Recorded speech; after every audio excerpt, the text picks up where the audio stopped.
Well, it was good to always good to be in front of our people, our fans here at Autzen, and it was great to be able to play a lot of players today. It was good to start faster than we did the previous week. Certainly, there were some things that you always want back that you can improve upon, but like the juice, the energy, the enthusiasm, and one of the best things we probably did was in the fourth quarter let the 2s and 3s play and close out the game you're supposed to. Here at the University of Oregon. So obviously lots of things to talk about. Lots of guys touched the ball. It was good to see some guys that hadn't actually had their opportunities to get them today. They made the most of them, and on to game number 3. You're back here, Tyson. I gave it to you, Andrew. You were too slow. Man, right at you, huh? Right at you. Got to have thick skin around here, Andrew. How did you like the way your defense adjusted to them starting a different type of quarterback than maybe you guys were initially planning? Yeah, it's something that we expected. We feel we have some pretty good players on both sides of the ball, and when a team comes in here where our personnel is probably a little bit better, you're going to see some of those things. You're going to see those wrinkles, and that's why everything we do from an offensive, defensive, and special team standpoint has to have airtight rules. Because when they're on the field and we can't be out there with them like we're on the practice field, the rules got to take over. That being said, the adjustments they were made. They were made relatively quickly. They still got us on the trick play, which is a pretty good play. You like to say keep your eyes on your luggage when you're playing man. Well, we didn't keep our eyes on our luggage. They got behind us, and they made us pay for that one. But overall, just a really good job, just knocking back the line of scrimmage, which is going to be at the forefront of everything we do. Kind of a big picture view of this team. Your program had a mild amount of buzz coming into the season, but it's a little hard to kind of gauge the potential after 2 one-sided games. What do you like about what this team has shown so far, and how far do you have to go to play to your potential at this point? Sure, that's a great question. I think more than anything, the approach and the message all week was that, real competitors, they're never affected by the outside elements. They're just not. It doesn't matter who they're playing. It doesn't matter when they're playing, where they're playing. It doesn't matter, anything on the outside. But what does matter is the standard of which they play to and which they hold themselves to. And I think we're adopting that kind of mentality. We want to make it stronger. We want to make it better.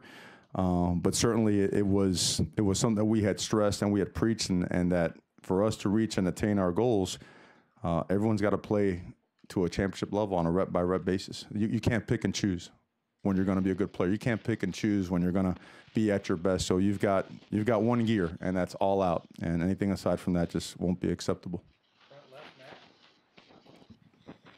It seemed like Justin, the first maybe couple series, got some pressures on him.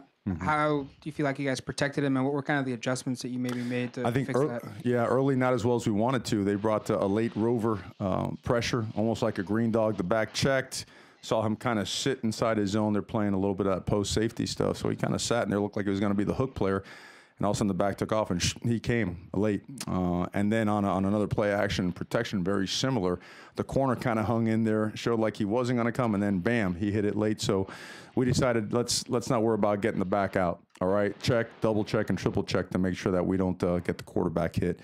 They did get us on an ET end first tackle around where the 2Y was really tight to the center, and the tackle and the guard were trying to pass that off to a downfield throw, so they got us on one of those. But aside from that, I think we shorted up as it went on. We started sliding it a little bit more, making sure we handled all that. That flex stack look with that linebacker off the ball, it's stunt laden. Almost every play, every other play, you've got a twist, you've got a stunt, so you've got to be on point technically. And I think as the game went on, things improved minus the sack that we had there in the third quarter. Yeah, two-part question for you. First off, just a couple 100-yard rushers. Would you see from the running backs today? And then second part is, was today a good indication of what we're going to see moving forward with Tony and CJ getting? That's a two-part trick question. Well, it's one thing we wanted to do, and coming into this game, we knew they played man coverage, and we wanted to be really sharp in what we did in the passing game and protections. And I think we kind of did that early. And as the second quarter went on, we wanted to establish ourselves as a team that could, play with some power, get behind our offensive linemen and tight ends, and run the football. Now, again, you see there's 76 plays on paper. Their strategy was to take the air out of the football, right? Limit the amount of possessions that we got. The ones, I believe, went 7 for 9, something of that nature. We want to have more than that. But if you have the ball 9 times, you better score 7, 8 of them, right? At least. We felt Tony really ran hard. He ran hard. We felt that he was seeing things good. He was hitting it hard. CJ and Travis, they got their opportunities. They made the most of it. Darren Felix will be involved more in the game next week. I know this week he didn't get to touch the football like we had planned, but he is a big part of it. And Taj had a couple nice plays as well. So, look, if we look at it this way, they've all done a really good job throughout camp. They continue to get better. At some point in time, there might be a time where 3 of them touch the ball, maybe 2 of them, but up until that, that time constricts us, or that moment kind of restricts us from doing so. We want guys playing. We want a lot of guys playing. We want guys gaining experience, because we're going to need every single one of them. And more importantly, they've earned it. And guys that earn playing time, they played today. We played. Stephen Jones played today, at left tackle for a few snaps and did a really good job. So, but I know that was a 2-part question. I probably answered neither part 1 or part 2. But hopefully it made some kind of sense. Front row on the right, AJ. Coach, you got to see a lot of guys. The Duck fans got to see a lot of guys they haven't seen too much of. Without seeing film, do you have anyone that kind of stands out, or people that stand out? They did a really good job today. Gosh, it's going to be hard to tell. I know obviously the guys that touched the ball near the end zone did a good job. I know Tabari got his first touches. Kano got his first touch. Obviously hard to ignore that. He carried about 6 people in the end zone with him on that particular play. It was great to see Travis Dye hit the gas and run outside zone the way it's supposed to be run. All right, that was a really good job by him. Really good job by the tight ends. You saw guys like we mentioned Kano, but Ryan Bay. Ryan Bay played a lot of football today, and he did a really good job. So did Hunter Campmoyer. But I know Javon Holland continues to get better. I saw Hockey get out there and do some really good things. We'll have to get on the film, which we will, right? That's our day. The rest of the day, I know you get to enjoy football and, your barbecue, but we got to go do our grading for the next about 8 hours. Let me know how it goes. Send me some snapshots. But I think overall what you saw, look, I get it. We had a personnel advantage. You ain't going to deny that. But that our guys continued to play at a high level from an effort standpoint and attention to detail standpoint was good. We had 5 penalties. And Lana, I love Lana like my own son, but I'm sure he would love to have that one back where he took a head start to jump over the center. We like to have that one back. We had a substitution one, which, as a staff, we'll probably run an extra gasser after practice as a staff, because that's on us. That can't happen. So there's some things that we certainly want to clean up and have back, but overall, just the vibe, the energy, the attention on the sideline. You always know, right, when you have those guys in the huddle on the sideline before they take the field, what it looks like, what's in their eyes, and it's a good look in their eyes, and we gotta keep getting it better. Second row middle, John.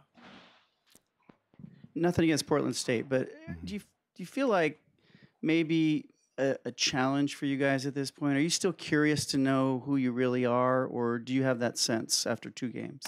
I feel like we know who we are. We haven't been tested, right? I mean, I think in the little time that you guys know me, I'm not going to sit up here and throw you a curveball or not be honest. The only way we could test ourselves up until this point, and again, I want to say I fully respect both teams we just played. Okay, it is not a matter of that. We just have a personnel advantage, and we acknowledge that. But our tests have to come every day in practice. They have to come, and we have a test this week coming up as well, and then San Jose State. But we need to test ourselves every day. We do. We go good on good every single day, and we have to keep doing that because it's the only way. It's the only way to find out. So I agree with you. We got to keep working and. Let's go find out. The defensive line seemed like almost every play was getting after Portland State's quarterback. What was your assessment of them, and also what's it like to have a guy like Gus Cumberlander back fully healthy? Oh man, it's great to see Gus out there, right? I mean, he's as tall as a palm tree. I mean, he got his hands on blockers, and he's able to get just full extension without allowing guys to get hands on him. And he's really worked at this. I think you guys would get a kick out of watching the way that Joe Salavea works that defensive line, the way that triple extension is always emphasized, playing with power, coming out of their hips, playing with their feet in the ground and with a base and locking guys out. With a lot of the 2-gapping stuff that we do in the run game, it's important to play with power. And a lot of that is technical. Well, we feel like our guys play with a lot better pad level, a lot better job with their hands, and certainly affected the line of scrimmage, a lot more, controlled the line of scrimmage a lot better than we did a week ago. So certainly progress in that area. And again, great to see Jalen and Justin when they go, man, they're hard to stop. On the right, in the middle, Jack. Through 2 weeks, are you happy with how some of the offensive transfers have come in and fit? Dallas, Tabari, Kano, and what do you want from them kind of going forward in the next couple of weeks? What we want from them is what we want from everybody. Because when they come here and they get their lockers don't ever say that they're a grad transfer. They don't say, actually the lockers say where they're from. So it does say where they're from. They kind of have a unique thing in there, but it doesn't say what year they are or whatnot, which is kind of neat. And, when you have a grad transfer come into your program, you expect them to be a little bit more seasoned than some of the freshmen. And so far, so good. They've shown that. And it was good to see. Tabari was banged up during camp, so he missed a lot of time. And so was Kano. So they've healed up. They've learned the offense. They get after it. I think they've done a great job fitting in with our guys. I think our players have done a great job helping them and supporting them in their roles, and the vice versa. They have as well. So they fit well. And I think, we understand as much as we spread the ball around in this offense, when you watch this on paper, you've got to be unselfish to be a part of this locker room. It's the only way. Front right, Ryan. You still have a question, Ryan? Sure. You mentioned Stephen Jones got in there. It's easy for us, obviously, to keep track of the running back and wide receiver touches, but how deep is your offensive line now? How many guys, as you say, can you win a championship with at this point? Well, we'll watch the film and see, but it was good to see those guys take 2 series and predominantly run the football and get downfield, particularly in the middle of the defense. But all those guys got to play. We really feel good about guys like Brady. We consider Brady a co-starter. Capra's almost, at that point as well. He's done a really, really good job. George was right at that point as well. I know he tweaked his ankle a little bit, but I don't know. I think we're at 8 guys. I think we're at 8, trying to go for 9. What's his name? Steven went in there. It's like, what I saw from the sideline looked like a big old grizzly bear. He just swallowed up the 3 technique and knocked them off the ball, and we're able to get a big run out of it. So we're going to play him more. He's earned it, so we're going to do it. Front left, Matt. What's the debate like of when to put in your backup quarterbacks for Burmeister? And then I guess the second question is, what was the decision of playing Shuck late in the game? Mm-hmm. Burmeister, when we feel that we've accomplished what we wanted to offensively, and we feel like we have the momentum of the game, we've seen enough what we want to see. We had a comfortable lead, but we hadn't really just taken a drive to pound the football. So we did it for a couple of drives, and we still wanted Justin in there with those guys. So again, play more football. I believe they only had at that point 47 snaps. Braxton has earned the right to play, so wanted to see him in there running the offense, and felt that it's time to get a third quarterback some reps as well. The season is long; you never know what it holds for us. So the more guys we can get ready, the better. Hi, Coach. Going on what Ryan and John asked you about, do you know where you are yet? And about the offensive line, given the opponents, given that you got 3 guys back, plus Penny Sewell on the left and Dallas on the inside, how good is this offensive line in your eyes? Is it more powerful? Is it hard to tell yet? Because when you go into Pac-12, it'll be a different animal, kind of. Are you going to be able to power the ball more in your mind? Well, I think someone said it over here a little while ago. Let's go find out, right? Well, we're going to go find out. I do think we have powerful guys, and we stress power and playing with power. I don't think you get up in front of the podium before a game and pound your chest and say, "Hey, here come the power guys." I don't think you do that. I think when you watch us on film and what we've seen so far, we feel strongly that our guys are ready to take that next step. And I've been lucky. I've been around some really good offensive lines, and I think we have the ability, we have the want to, the desire, the professionalism. These guys are really fun, and really, we tell our young guys all the time, watch how Jake Hansen approaches game week. Watch how he's in the tubs. He's getting those air boots on his legs. Watch how he's in the film room. Watch how he's on that iPad. Watch how these guys prepare. Well, these guys have the right DNA, and they've got the ability to go with it. So I think we have the makings of a great offensive line. I don't think we're there yet. by any stretch of the imagination, but I think we're closing ground quickly, and we're going to, that position, since that's the one I'm, most directly involved with, where we're going to press those guys about as hard as humanly possible. All right, last question, Tyson, in the middle back.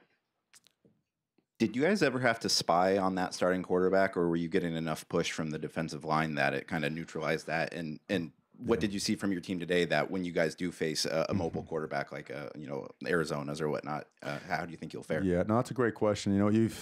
When you're playing coverage, if you're bringing 4, you got to be careful in playing things like 2-man, where everybody's got their back turned. You've got 2 high safeties where if there's one gap, if you're one gap short, that guy's going to sprint for a mile.